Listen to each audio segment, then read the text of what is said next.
Sir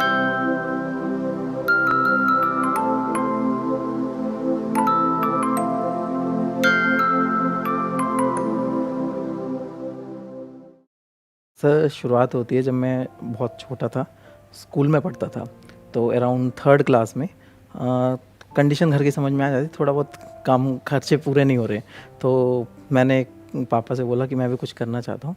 तो एक बार हम लोग मार्केट गए थे, वहाँ पे कैंडल्स वगैरह बिक रही थी जम्मू में, होलसेल मार्केट में, वहाँ पे 10 की 6 कैंडल्स मिल रही थी। तो मैंने कहा ये अपन लोग बेच सकते हैं, हमारे एरिया में 5 की एक मिलती थी।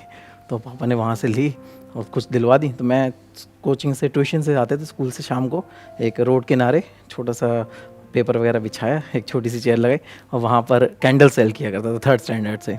तो फिर मैंने कैंडल्स से निकलने के बाद फिर वहाँ पे अगरबत्ती वो भी रखना शुरू कर दिया, उसके साथ साथ फिर मूंगफली वगैरह वो भी बेचना शुरू कर दिया।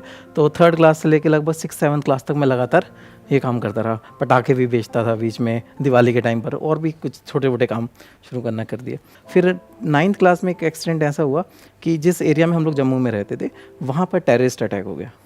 तो हमारे ही मोहल्ले में बहुत फायरिंग हुई सुबह से लेकर शाम तक, वहाँ पे बहुत तगड़ा टेररिस्ट अटैक हुआ। तो हम लोग बहुत डर गए वहाँ से।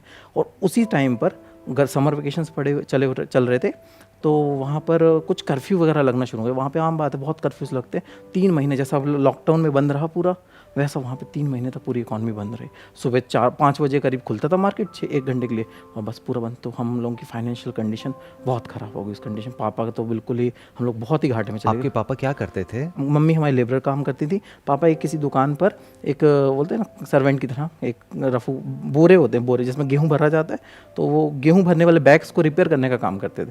तो दुकान वगैरह सब बंद, वहाँ पे सब कुछ बंद। और हम लोगों ने डिसाइड किया कि अब यहाँ से ये जगह छोड़ते हैं और किसी दूसरी जगह पे शिफ्ट करते हैं। तो पापा की पहचान थी अमृतसर में, जम्मू से पास में पड़ता है, तो किसी से 500 रुपये या 1000 रुपये उधार लेकर रातों रात सामान लोड किया गाड़ी में, और फिर बड़ी मुश्किल से उस एरिया से वहाँ से हम लोग अमृतसर शिफ्ट हुए। जैसे अमृतसर शिफ्ट हुए तो वहाँ पे पापा की तबीयत ख़राब हो गई। अब मैं और मम्मा, बस हमारी फैमिली में मैं हूँ और मेरी मम्मा है और पापा थे उस समय, तो बस तीनों लोग थे। तो हम दोनों ही बच्चे, अब मम्मी भी काम कर रही हैं वहाँ पर और मैं भी एक जगह पे चपरासी की जॉब करने लगा। एक्चुअल में क्या है, हम जिस एरिया से हैं वहाँ से लोग माइग्रेट करते हैं पंजाब, दिल्ली, आपने देखा होगा कि उस एरिया, यूपी, बिहार, मध्य प्रदेश से बहुत सारे लोग लेबरर्स जहाँ पर शिफ्ट करते हैं, तो वहाँ पे काम नहीं है। तो हम लोग इसी चक्कर में, हमारे पेरेंट्स इसी चक्कर में जॉब की तलाश में माइग्रेट हुए थे जम्मू एंड कश्मीर में, तो वहाँ पे रहते थे। आज भी मेरे चाचा वहीं पे रहते हैं। तो हम लोग ने फिर डिसाइड किया हम लोग गांव में रहेंगे, वहाँ पे कोई काम धंधा है नहीं वैसे। तो पापा ने कहा ठीक है, अपन लोग, तुम वहाँ पे रहना शुरू करो, हम जैसे जैसे थोड़ी इनकम बढ़ेगी तो हम लोग भी वहाँ पे शिफ्ट हो जाएंगे। तो जैसे हम लोग गाँव में आए तो हमने 11th-12th का एडमिशन होना तब। अब जिस पापा बोलते बच्चा पढ़ेगा तो सबसे अच्छे स्कूल में पढ़ेगा, नहीं तो जिस स्कूल में एडमिशन देना, तो वहाँ पे फ़ीस काफ़ी अच्छी थी, मतलब काफ़ी ज़्यादा थी। तो उन्होंने किसी से उधार लिया, वहाँ पे करीब 10-20 हज़ार रुपये, 30 हज़ार रुपये करीब उधार लिए। उसके बाद मेरा एडमिशन करवाया। फिर मैंने 11th-12th में कोई काम नहीं किया। उन्होंने बोला तुम सब पढ़ाई करो, और वो रीस्टार्ट होता है जब हम नई स्ट्रीम लेते हैं, तो मैंने कॉमर्स चूज़ किया था। उसके बाद जैसे ही 12th कंप्लीट हुई, मैं कॉलेज में वहीं पे एडमिशन लिया। अब जहाँ पर कॉलेज में एडमिशन लिया, कॉलेज में एडमिशन के टाइम पे ही मैंने कंपटीशन एग्ज़ाम की तैयारी शुरू कर दी, बैंकिंग की।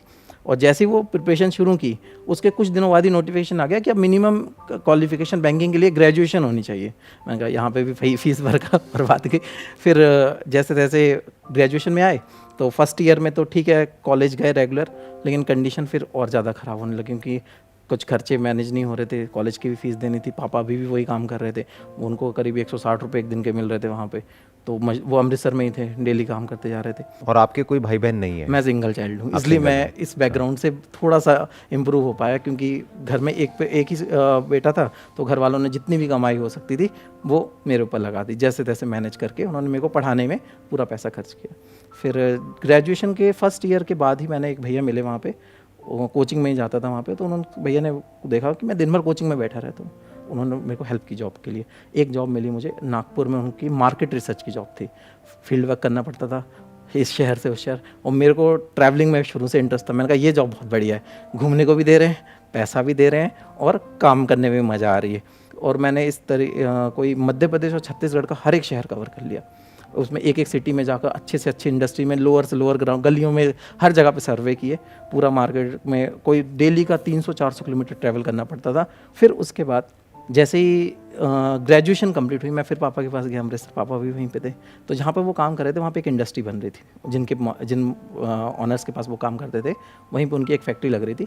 तो उन्होंने देखा कि मैंने ग्रेजुएशन की हुई है, बीकॉम किया हुआ है, तो उन्होंने पूछा तुम अकाउंटेंट की काम कर लोगे? मैंने कहा हाँ कर लूँगा। तो उन्होंने मुझे एज ए अकाउंटेंट वहाँ पे अपॉइंट कर लिया। फिर मैंने 6 महीने वहाँ पे एज ए अकाउंटेंट जॉब किया, ठीक ठाक सैलरी थी और पेरेंट्स बड़े खुश थे, चलो लड़के की कुछ तो नौकरी लगी, तो उनको बहुत अच्छा लग रहा था। लेकिन वहाँ पे मेरे को मन में एक ये थोड़ा लग रहा था मैं यहाँ पर इतनी ही ग्रोथ पे रुक जाऊँगा, और मन में लग रहा था MBA करना है। तो मैंने फाइनली डिसाइड किया कि मुझे लीव करनी। मैंने 6 महीने जॉब की और वहाँ से फिर छोड़कर मैं अपने गाँव आ गया। करना क्या था, MBA करना था और उसके साथ साथ कुछ अच्छी जॉब करनी बड़ी। अब जैसे गांव में आए वहाँ पर एडमिशन लेना था MBA के लिए, तो भोपाल के पास एक शहर पड़ता है विदिशा, वहाँ के गवर्नमेंट कॉलेज में MBA के लिए एडमिशन हो गया। लेकिन जैसे ही कॉलेज में एडमिशन लेने गए उन्होंने कहा 70,000 फीस लगेगी, 40,000 आपको स्कॉलरशिप से रिफंड हो जाएगा। मेरे जेब में मुश्किल से 15,000 रुपये नहीं है, जो सेविंग 2-3-6 महीने जॉब की उसके 15-20 हज़ार रुपये बचे हुए थे, और उसी में से मैंने कहा इसमें तो नहीं हो पाएगा। फिर मैंने एक नॉर्मल से कॉलेज से स्कॉलरशिप बेस पर एडमिशन ले लिया और फिर कॉलेज गए नहीं, घर पे आए, देखा क्या किया जाए। अब फिर से वही पैसे की प्रॉब्लम आ रही है। 2-3 महीने हो गए थे ये जॉब छोड़ने के दौरान और एडमिशन लेने के दौरान, 2 महीने 3 महीने हो गए थे और फिर से हालत फिर से ख़राब।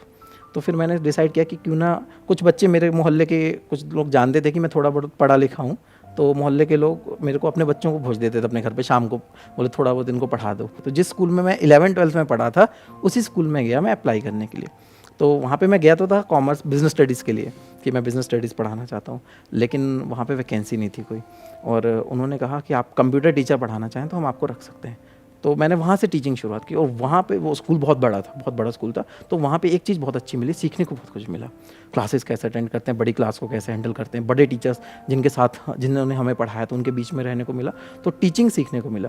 मुझे कंप्यूटर पढ़ा तो रहा था, टीचिंग में मज़ा आ रही थी, लेकिन कंप्यूटर पढ़ाने में मज़ा नहीं आ रही थी। मुझे चाहिए था अपना सब्जेक्ट बिजनेस कॉमर्स, इसमें से कुछ मिल जाए।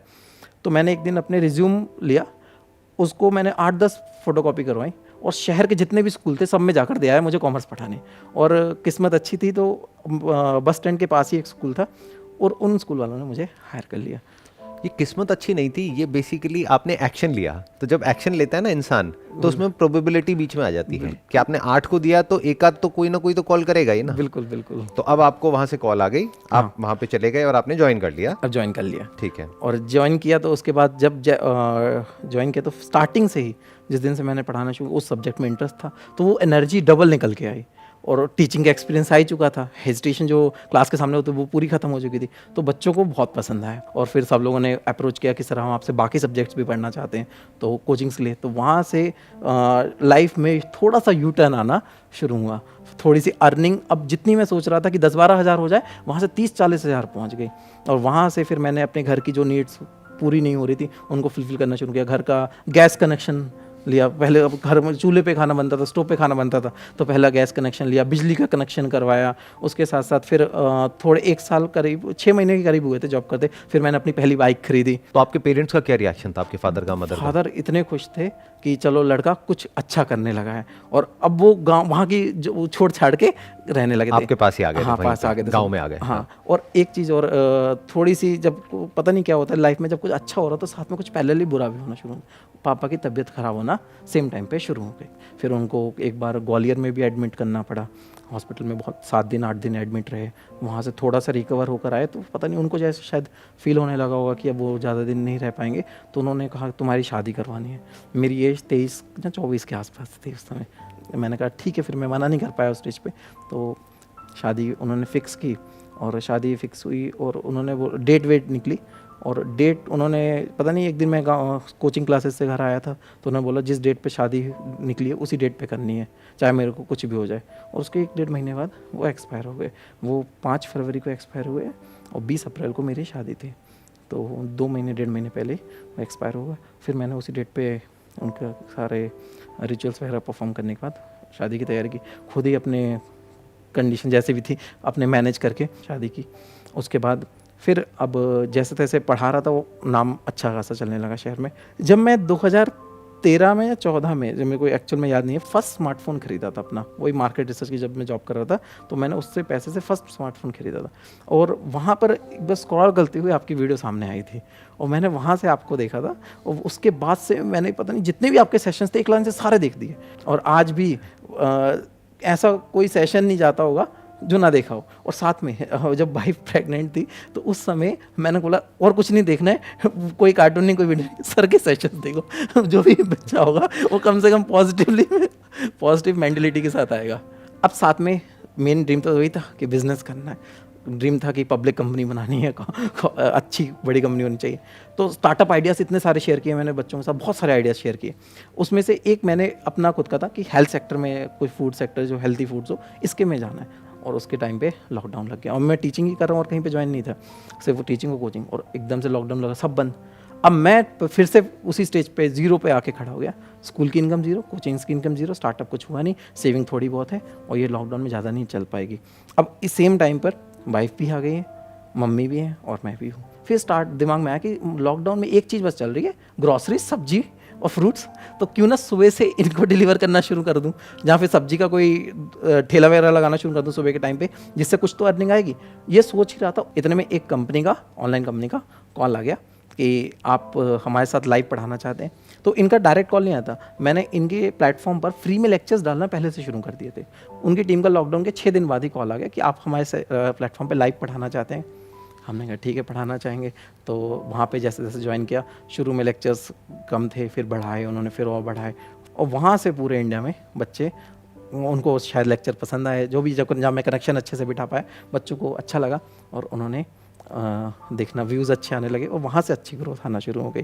तो अब 2 साल के बाद अब मैं फिर से ऑफलाइन सेटअप भी शुरू कर दिया, फिर से वैसे के तैसे, और अब मैं घर, अपना खुद का घर बनवा रहा हूँ। तो जैसे ही ये घर का काम, कंस्ट्रक्शन का काम कंप्लीट होता है, मैं फिर से अपने स्टार्टअप्स लेना शुरू कर दूँगा।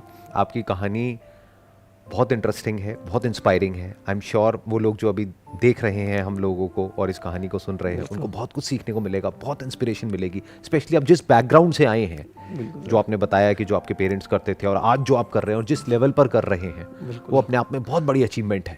Wish you all the best. It was pleasure meeting you. Thank you so much for coming all the way from MP to here। आपका ज़्यादा शुक्रिया।